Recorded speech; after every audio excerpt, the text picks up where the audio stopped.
Hello, আসসালামু আলাইকুম ওরহমাতুল্লাহি ওবারাকাতু। আমি তারেক রহমান বলতেছিলাম বাংলাদেশ থেকে। কে বলছেন আপনি? আপনাকে তো চিনলাম না, নাম্বারটাও অচেনা লাগতেছে। ওয়ালাইকুম আসসালাম ওরহমাতুল্লাহি ওবারাকাতু।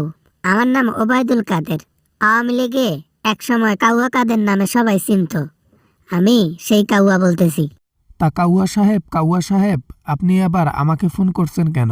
কাউয়া তো আমাকে ফোন করতে পারে না, আর কাউয়ার সাথে আমার কোনো কথাও থাকতে পারে না। ফোনটা রাখেন, কথা বলতে পারবো না। বাংলাদেশ এখন সংকটের মুখে। আমরা যখন ক্ষমতায় ছিলাম তখন কোনো সংকট ছিল না। এখন আওয়ামী লীগ চলে গেছে, এখন বাংলাদেশের মানুষ আর ভালো থাকতেছে না। ওই জনগণই কিন্তু আপনাদেরকে তাড়িয়ে দিয়েছে।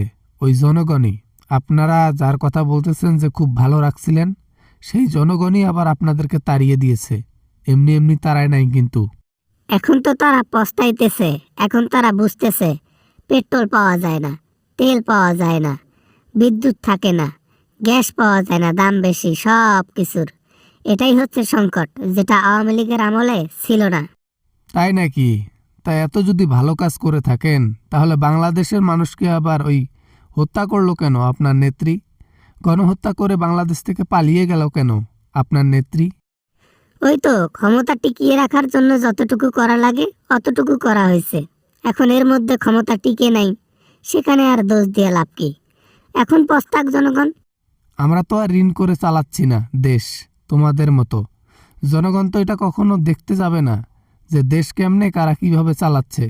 আওয়ামী লীগ দেশ তো ঠিকই চালাচ্ছিল, কিন্তু টাকা চুরি করে, আর দেশ চালাচ্ছিল ঋণ করে করে। সে ঋণ আবার ওই জনগণকেও শোধ করতে হইতো। হ্যাঁ, দেশ চললে হয়েছে, সেটা ঋণ করে হোক আর অন্য কিছু। জনগণ ভালো থাকলেই এনাফ। অন্য কিছুর দরকার আছে? এত ঘ্যানর ঘ্যানর করার টাইম আছে আমার?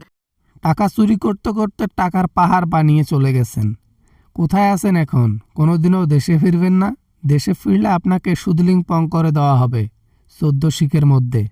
বাবা না, মানে আমার শাস্তির কথা উঠলে আমার গা কাঁপে। তাই ফোনটা রাখলাম। খোদা হাফেজ।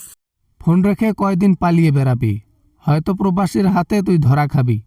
বাংলাদেশি প্রবাসীর হাতে ধরা খাইলে সেটা জেলের চাইতেও বাত্তার হবে। কথাটা মনে রাখিও।